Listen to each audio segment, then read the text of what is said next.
ちは。 YouTube 鍼灸院です。今回は奇形が非形の食べ物をご紹介します。東洋医学では非形の非は脾臓のことではなく膵臓のことを指していると考えられています。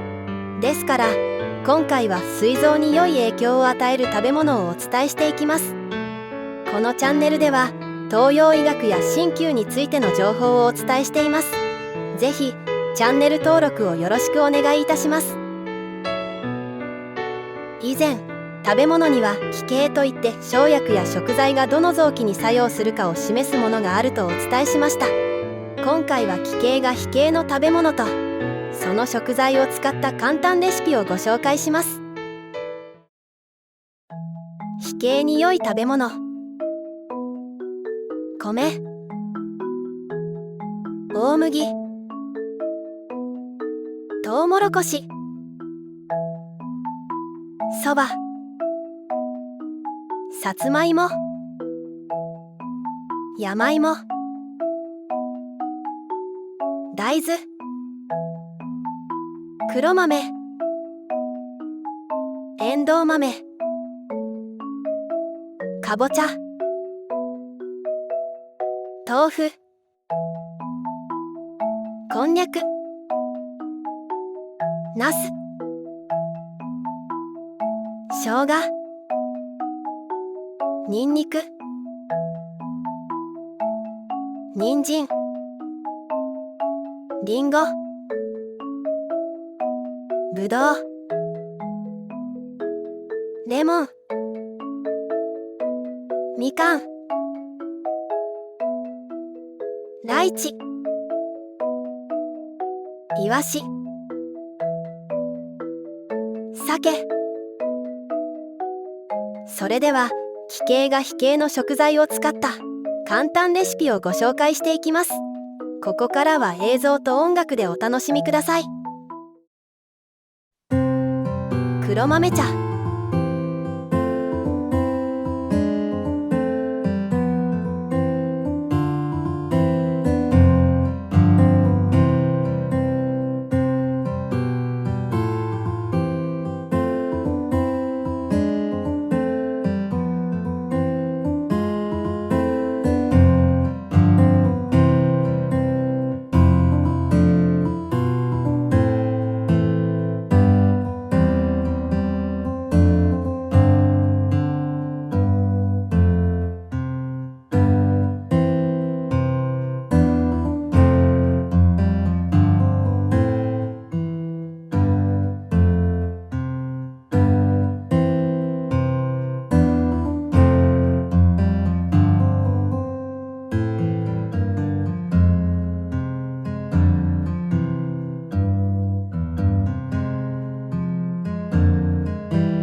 トウモロコシご飯。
きなこ餅。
いかがでしたか？簡単すぎて料理とは言えないようなものばかりでしたが、どれも消化器系にとても良い食材なので試してみてください。今後も簡単レシピをご紹介していきます。次回は神経と小腸系についてお伝えします。もしよければチャンネル登録と高評価をよろしくお願いいたします。ご視聴ありがとうございました。